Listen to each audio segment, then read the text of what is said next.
It's definitely like a situationship for 3 years. Yeah, what else do they say? We're gathered here today. Hi guys, welcome to Skyf with Gamo. I'm absolutely glad to be back. I'm very much excited.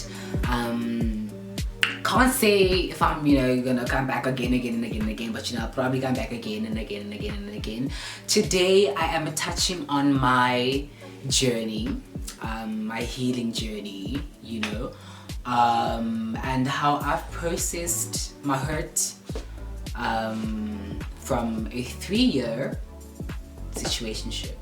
I think it's, tricky, I know, but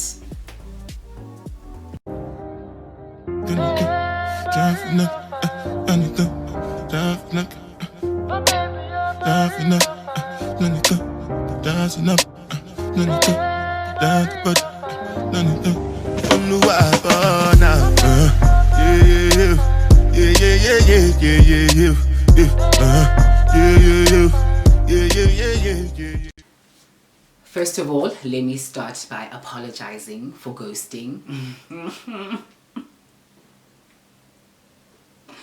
Life has just been weird. It's been very weird for me, but I'm figuring it out as we're going. But also another reason I've been ghosting, or that I ghosted, was because I was avoiding doing this, what we're doing now. With this video, I had to confront a lot of my feelings. I had to decide on how honest I was going to be and how open I was going to be about the whole situation. This is now 3 years of my life, and also, in your nakedness, you never want to be completely naked. That's just... But anyway, let me not waste any more of your time. Let's just dive right in. Yeah? Yeah. Backstory. So I met Homeboy in 2017. I was looking for a name. Let's call him Dan. I met Dan in 2018. 17. Jeez. See, it's been so long. I even fuck up the timeline all the fucking time. But anyways, in 2017, right? I didn't like Dan at all. I was like, Dan must never walk in my direction, breathe in my direction, look in my direction. He must just stay on the other side of campus and I'll stay on this side and we'll be happy. I genuinely felt like Dan and I's energies were not mixing. But also Dan wanted someone, a very close friend of mine. We'll say she's my friend. Yes. So now my friend didn't have a phone, and so Dan took my number so Dan could speak to my friend. Fine. Good Samaritan. I'm like, it's fine. Let's go. We go.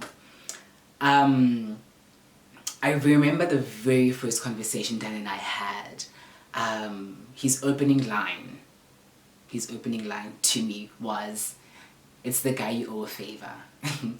So I chuckled there. I'm like, okay, but I had already figured out who the fuck it was. But now I'm like, no, so who's this? Favor, what? No, start speaking, we're grand. On a random Wednesday, no, I think it was a Thursday or something, he sends me a message. He's like to me, "I'm bored." So I show Maiso, I'm like, "Maiso, Dan is texting me telling me he's bored. What must I do?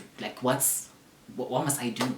Maiso's like, dude, just answer. I don't know why you're overreacting, I'm like, okay, I answer. Now Dan and I are going back and forth about who's doing what, when they're doing it, when, wow.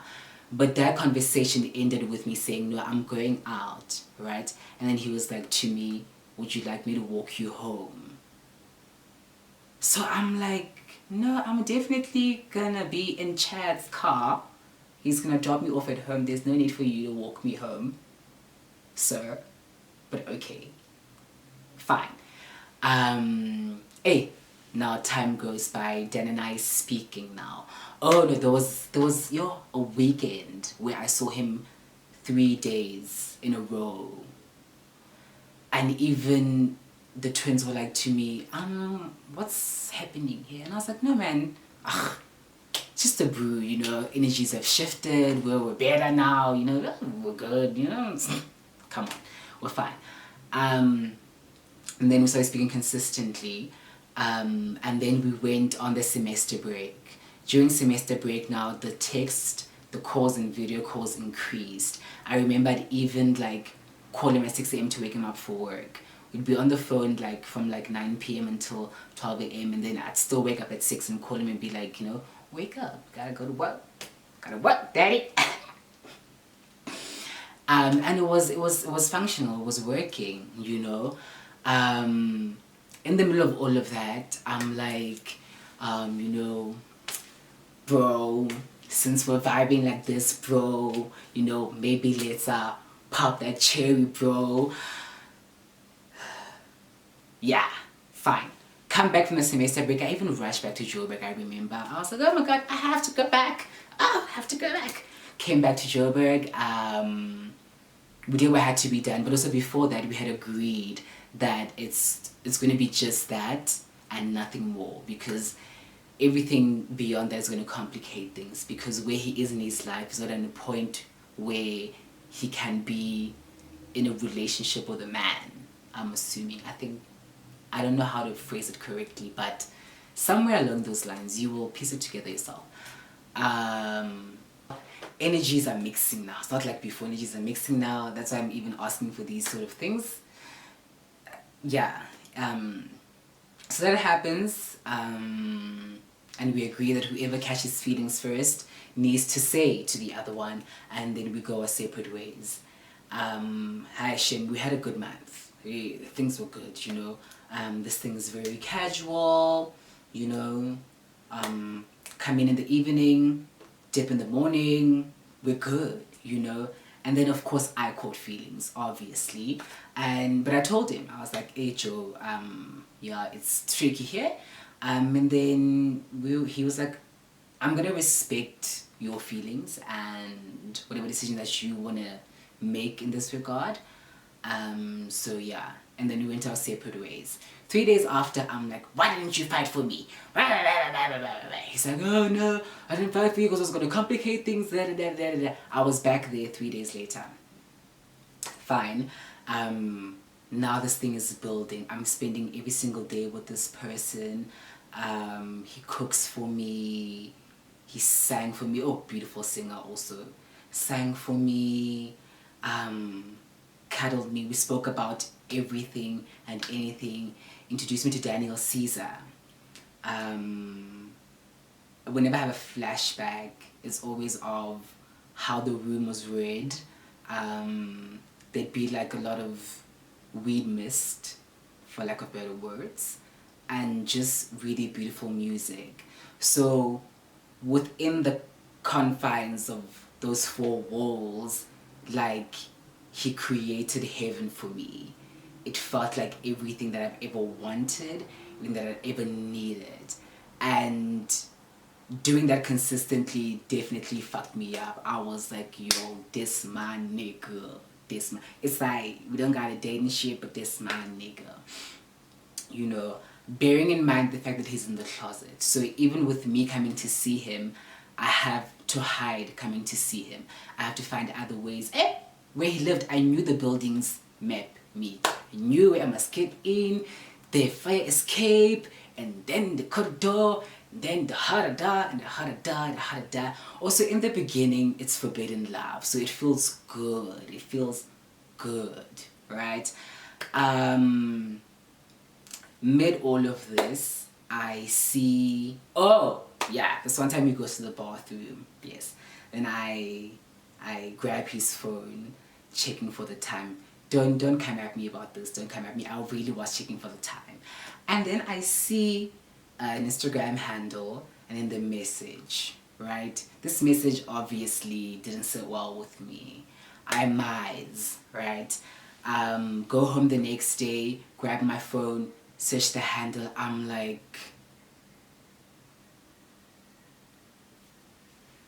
Oh, so you got niggas, but you don't fuck niggas. I bet. Shit. And I think that's when the resentment started building for me. The resentment started building. So I take sex off the table. I'm like, I can't keep seeing you, but I'm not gonna have sex with you. Cause, you know? Yeah, because. And then he's like, that's okay with me. I just wanna see you. I don't even care about sex. I just care about your company. Now that shit had me fucked up even more, you know? And I stayed. So there was no sex for like 3 months until November, the 30th of November 2017. I was like, you know what? Let me give this man some goodbye brinyakos, you know? And I did, and I was like, you know, going our separate ways. It's okay. It's right. It's fine. It's December now. We go our separate ways. And then we meet again in Feb 2018. Feb 2018, he comes to see me.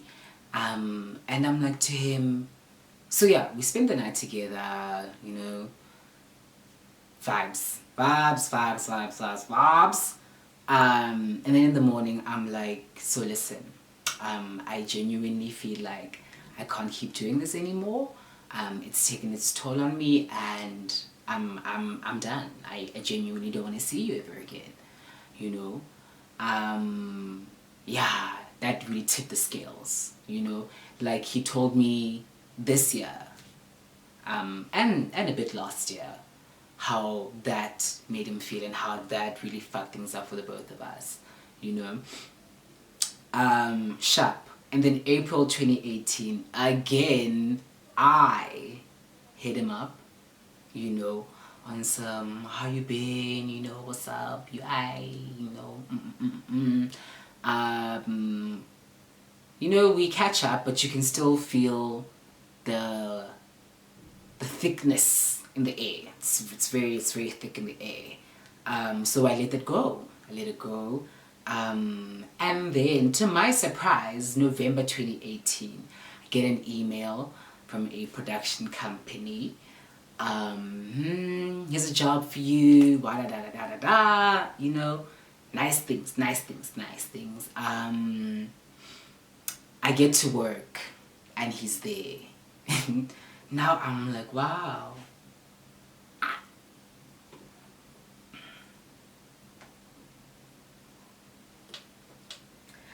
I was definitely moving on. So I don't know what the fuck this means. And I asked him, I was like, did you give me this job? Because I don't know how I feel. He was like, no, I didn't get you this job. Someone else recommended you. I wasn't even part of that process. I didn't even know until you walked in here on Monday. I was like, oh, okay. And then we started speaking again. Spoke through November and December, even made plans for 2019. Come Feb 2019. Feb 2019, it's almost his birthday. I'm sitting with my friends, right? I'm on my phone, I'm on Late Florist, I'm, you know, searching for what I'm about to buy this nigga. You know, I'm even thinking to myself, even if we're not together, I really just want to thank him for the good times that he's given me. I can move on knowing that I thanked him for the good times. Mid-searching, I get overwhelmed. So I get up from the table, I go into the room. When I get into the room, refueler's on this side, so I come sleep on this side, facing the other direction, right? So as I'm scrolling, tears start coming out now. So I'm like, oh my god, refueler wasn't see me. Eventually, Sonia, Cameron, and Tando all walked in one by one and caught me crying. Now I'm breaking down. I'm like, oh, I didn't know. It impacted me so much. I'm done. Never again. March 2019, Sonia has a party. I invite him to the party. Don't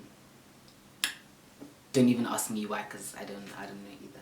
You know, when you love someone, Yeah.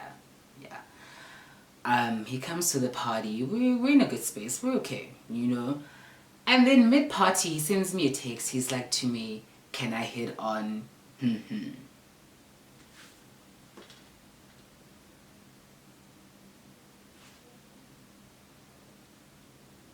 So you want to come? Oh, no. I invite you to come to my friend's party. And you come to my friend's party to ask out my other friend. Bet. Okay? Bet. I was like, I'm done. I cut him off. I was like, I never want to see him ever again. This is done. Hey.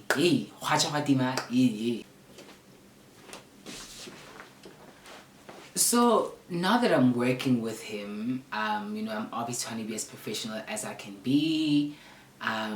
Dude, work is work, you know, get your bag and keep it moving. But now we start speaking again, whatever. And then I hear rumors that he has a girlfriend at the office. So now I'm distraught, darling. I'm distraught. And now I'm telling myself again that I'm done. He will never change. Only for me to come back again to work for the company, though. To work for the company. And so we still speaking, you know, working around it. I think this is the first time, like, I told him exactly how I felt about every single thing from the beginning to the end. This is when I even brought up the whole text message and and those things. So yeah, okay, working. So the last time I worked at the office, when I was about to leave and go to my next job, there was a party. We all went to the party. All my friends were there. Shapo. So now he's like to me, do you want to come home with me? I'm like, but isn't your girlfriend just? It's like, nah, she's gonna go home, whatever. So I go home with him. But like in my head, I'm gonna go say goodbye. You know, I'm gonna go say goodbye. So now I don't tell anyone. I don't tell Sonia, I don't tell Cameron, I don't tell Tando, I don't tell Bifilwe, I don't tell anyone. Oh, but Nicole. So I'm like, Nicole, you can't tell anyone else, hey, but I'm going to my friend's my friend's place. But don't tell anyone. Nicole is like, your friend? Okay, cool. I think she watched me get into that Uber. I think she was like,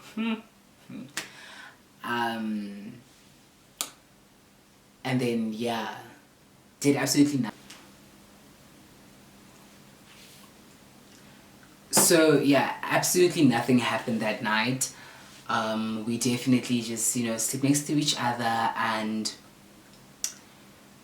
we just cuddled, you know. And in the morning we both said our piece, and we just went our separate ways. And so I think that's when I had to sit down and say, okay, we have to start the healing process now.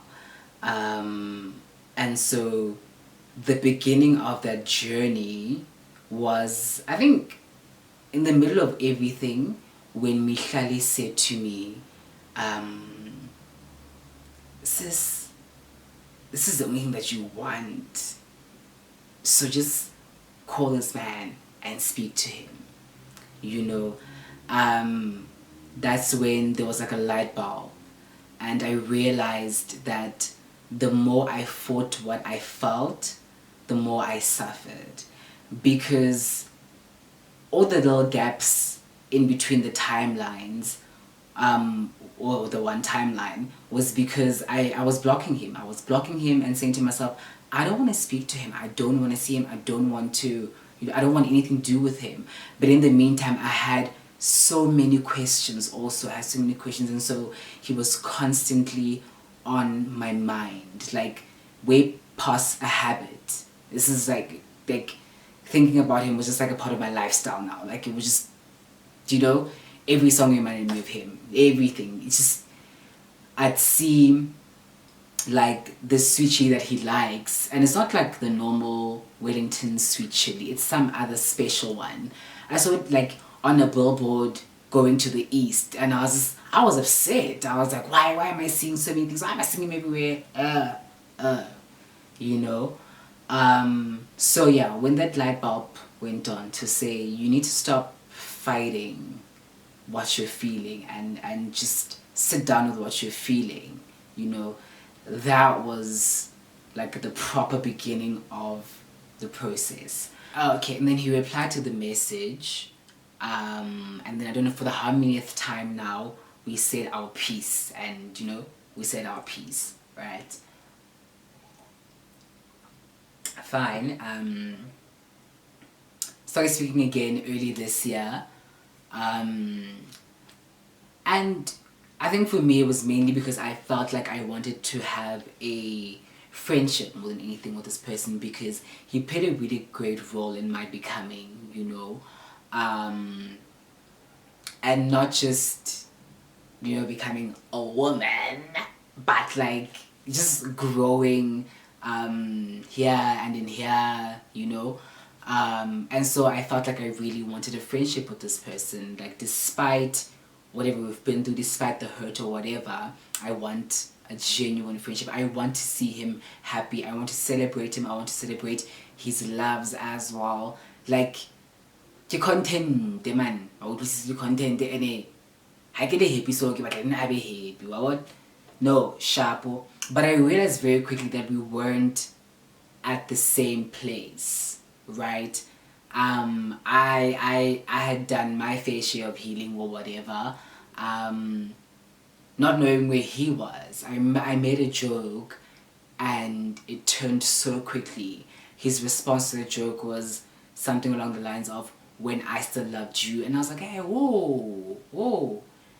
I was not saying anything of that regard. I was just saying that, hey, you know, just a joke, just a joke. And he's like, "Oh, no, I know what you're saying, you know." And I was like, "Yo, okay, cool." But before that, what I did was I sent him a message saying to him, "Listen, I get it, we said a piece, fine. But one thing that I need you to know now is that I don't want to let go of you completely, because I feel like I will always love you. I feel like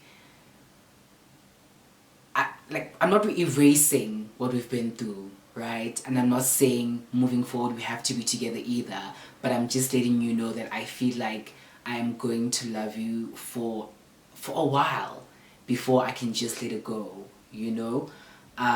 So admitting how I felt also played a very big role in processing and in my healing, you know. And I did say, I was like, I'm not saying to you I want a relationship or what da. I just need you to know how I feel, because I'm comfortable with how I feel also, you know. I'm working at it ka pace yaka, but like you're comfortably nonetheless. But process is dreadful. Process is very dreadful. And the thing is, it's very different for everyone. I played Daniel Caesar a lot. I used to play it a lot. You wouldn't come into my space and not hear at least 3 songs, the Daniel Caesar, you know. But also as I was moving along, I made new memories to the song, you know. And they didn't entirely replace those memories I had with him, but they gave new meaning to the music. And so when I hear Dance Season now, it doesn't remind me of 2018 per se, but it reminds me of the last time I was in Hartis with my friends, and we were high and we saw monkeys and then everyone just ran back, you know. That's so also that, you know, learning where and how to place what you're feeling. I've been talking, y'all. I've been talking.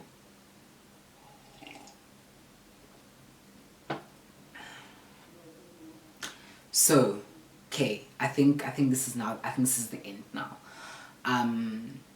To sum it up, you have to first of all acknowledge, and then understand, and then accept how you're feeling, for you to be able to process your feelings, you know. So yeah, once I did those things and I was able to even come back and say, I feel like, nah, I'm gonna love you forever, it sped up the healing process. It really, you know, just pushed things for me. And sitting here where I am now, I'm in such a better place. I'm in, you see me, you know, and I'm still working at a friendship with him, but now more at his pace more than anything, because also there was a lot of times where I chose to think or to feel like he didn't have feelings, or disregarded. I was looking for that word. I was looking for disregarded. I disregarded his emotions a lot, and that's ooh, oh, so,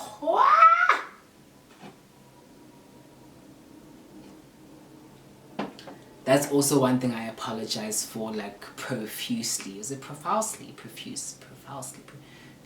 But yeah, I apologize for, because sometimes in the moment you're very much concerned about what you're feeling and what you're going through, and not remembering that, like, it's not just you in this equation, you know. There's another person in the mix, and so you need to also consider how they're feeling or what they're going through. So yeah, that was my journey on healing. Even my ear is itching. I think I'm tired of hearing myself too. I hope it made sense.